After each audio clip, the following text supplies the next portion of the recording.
This is Sweden's legendary X2000 high-speed train. For decades, this train has connected Sweden's major cities at high speeds and in great comfort, but over 30 years of intense use has really started to show. So in 2021, the first completely overhauled train hit the Swedish rails, featuring brand new mechanics and a completely overhauled train interior that just looks stunning. This really could be one of Europe's most impressive train redesigns. So, join me today for a speedy ride from Göteborg up to Stockholm, as I finally get to check out the new interior of this iconic high-speed train.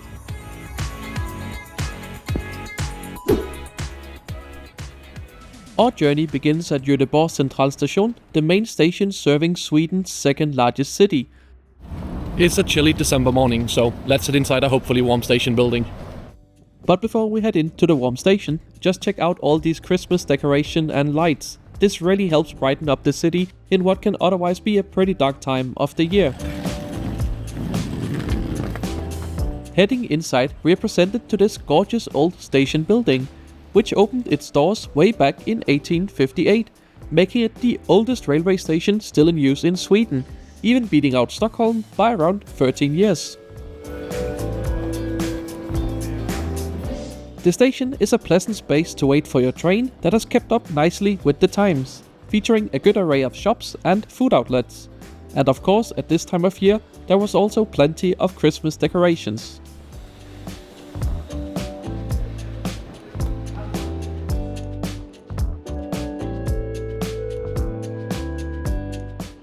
There was even a stand handing out free Coca-Cola this morning, although I personally plead allegiance to a different sugar-free soda. Hidden away behind the free Coca-Cola stand is the entrance to the SJ Lounge, accessible to anyone with a first-class ticket for travel on SJ. This is a really pleasant space to wait for your train, offering a great place to relax, as well as a small breakfast buffet and some warm drinks, very much needed on a cold December morning.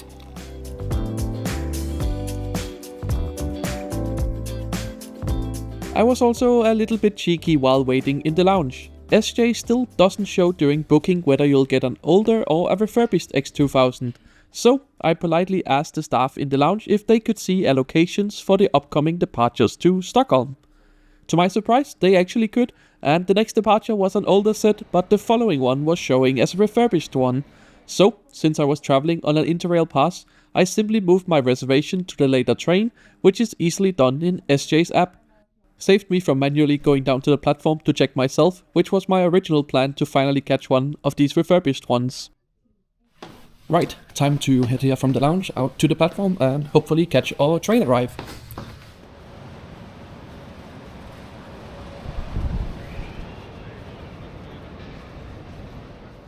Göteborg is a busy hub served by many different kinds of trains. Snabbtåg provides most of the short and medium distance regional trains, with SJ running some longer routes. The station also sees a variation of international trains, with Norwegian V running trains to and from Oslo and Øresundstog operating a line down to Copenhagen. Even Finnish VR now has trains here, albeit only to Stockholm in direct competition with SJ's high-speed trains. With VR having bought out the MTRX business from the Hong Kong Metro company after they had to abandon most of their struggling Swedish business adventures. But enough about other trains, as this older X2000 set departs for Stockholm, our new and refurbished X2000 set is arriving in, having worked one of the first services of the day from Stockholm.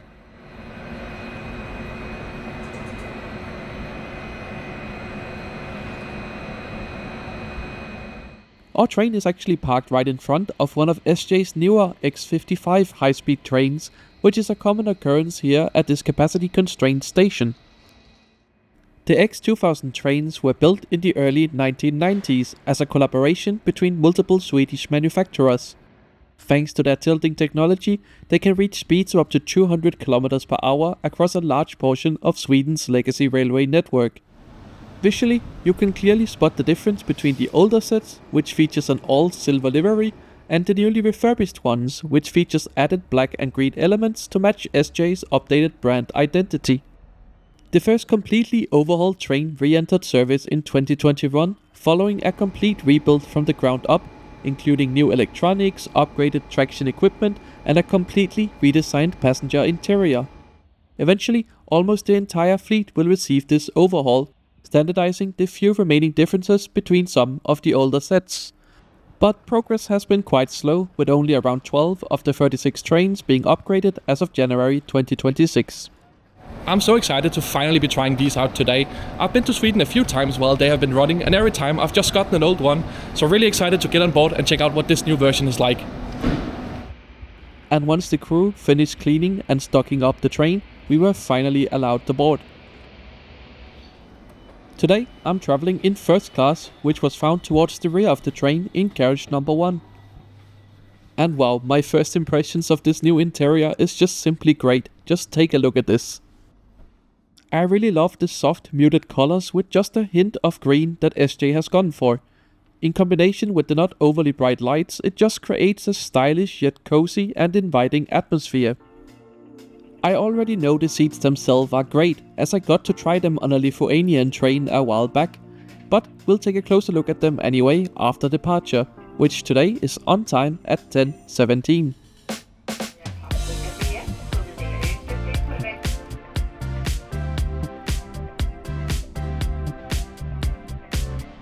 And with us now well on our way to Stockholm, let's take a closer look at the route map for today's journey.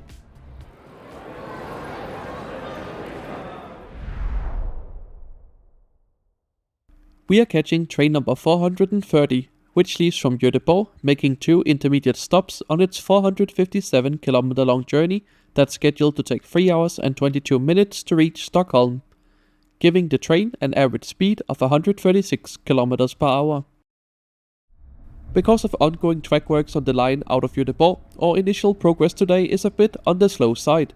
So I decided to take advantage of one of the first class perks you get here on SJ, the complimentary self-service area, where you can grab yourself a hot drink, some fruit, and usually some sort of sweet snack as well.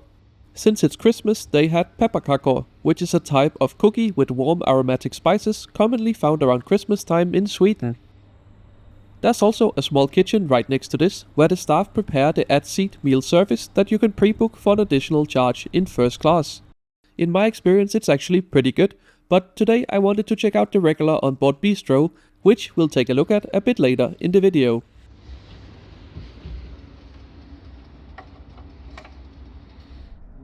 After around half an hour of slow running, our train finally clears the work zones and the curvy tracks, meaning we can begin to accelerate up to our maximum speed of 200 km per hour. Right, let's take a closer look at the new seats here in first class.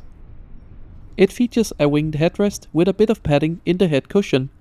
The seat itself got an ergonomic shape to it with a good amount of padding. Overall, I found it very comfortable. It comes with an electronic recline function that slides the seat into an even more comfortable relaxation position. If I have to be very nitpicky, the legroom does get a bit tight once the seat is reclined, but it's by no means uncomfortable. Other great features about the seat include the large and sturdy tray table that even extends, moving closer to your body for a more comfortable working position. Every seat also gets 2 individual power outlets, and standard features like coat hooks, a reading light, and a small storage pocket is also present. Overall, this is a great first class seat. Maybe not quite ICE-free Neo level, but it is certainly a worthy replacement for the very comfortable old first class seats. Our journey continues through central Sweden, and once again I'm struck by just how pleasant and understated this interior really is. The soft lighting and warm tones make it feel very cozy, even on a grey day like this.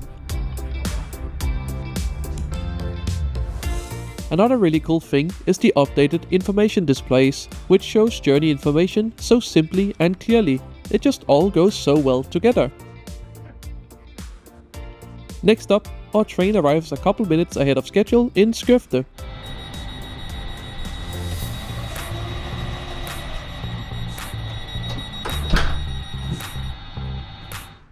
Despite its fairly small population of just around 34,000 people, most long-distance trains actually stop here. The station acts as a regional transportation hub with many onward connections to larger cities and towns by bus and train, including a transfer to the railway line towards Nässjö. And as our train gets back up to speed, let's go and take a look at the rest of the train's interior.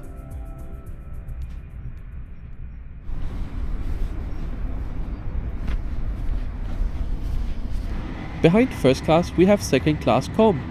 The seats here are exactly the same as you will find in regular second class, but with a few additional perks as well as the carriage being a no noise zone. Further down the train you'll find regular second class, denoted by the green headrest. And I'm pleased to report that the seats here are basically just a smaller version of the ones found in first class. The seats even get the same electronic recline function as well as the great tray table with its adjustable design. There's also power outlets here, one for every seat.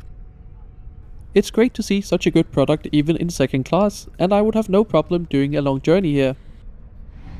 In terms of accessibility, these trains are of course still high floor, with ramps provided on board, located next to the large wheelchair accessible toilet and wheelchair spots. Speaking of toilets, here's what one of the regular ones look like. They are fairly compact, but it was very clean and everything was fully stocked and functional.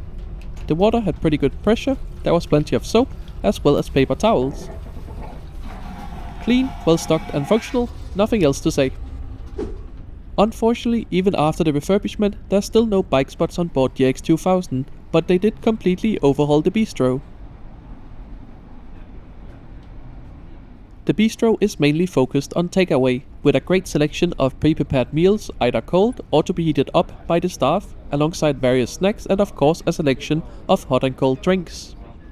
Some of the meals were even 50% off as they were about to expire, so I picked up this salmon dish for just 54 Swedish kronor.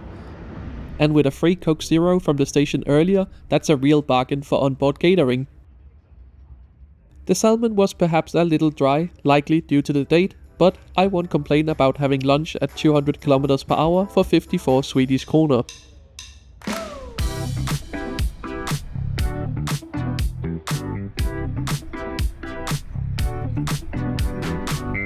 Speaking of the train's speed, the way it maintains a speedy ride is thanks to the tilting system, as Sweden does not really have dedicated high-speed lines. Instead, the train gently leans into the curves on the legacy network, keeping the ride smooth while allowing higher speeds than a conventional train. You can really see it in action here on this other X2000 as we arrive at our penultimate stop, Katrineholm.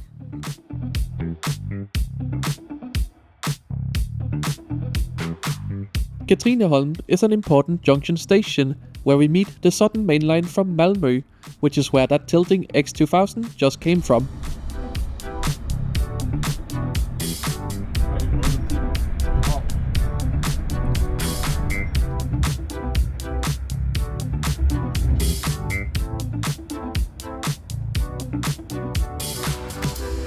Right, we are only about half an hour from Stockholm, and I have to say, this is a really great train. SJ has done a great job refurbishing it, and the first class product is really good. The only minor complaint I could have is that the legroom is below average, I would say, for first class, but overall, they did a great job, and I'm glad that these trains will be running on the Swedish rails for many more years to come. Another great thing about the X2000 is that in general it can be quite affordable. I was traveling on an Interrail pass today where you just pay a fixed reservation fee, which is a slightly steep 165 kronor in first class. However, if you are booking a regular ticket, SJ's dynamic pricing can offer some really good deals if you are a bit flexible and book in advance. With fares around 300 kronor in second class and around 500 in first class not being too uncommon. And now, as we are on the final approach into Stockholm, there's not much else for me to say.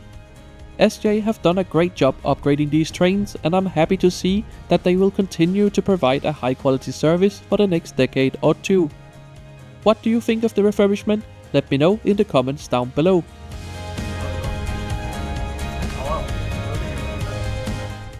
Our train pulls into Stockholm Centralstation a minute behind schedule at 13:40.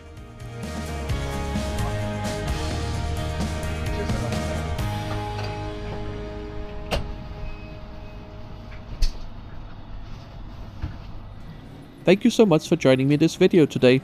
If you liked it, make sure to subscribe to the channel as I try to post a new video every Sunday. And if you want to give the channel a little extra support, consider joining the membership program to get early access to all my videos and exclusive travel updates for just a couple of euros a month. To continue your journey, why not watch my video on Denmark's new international express trains? It's safe to say I wasn't as big of a fan of the interior on board those.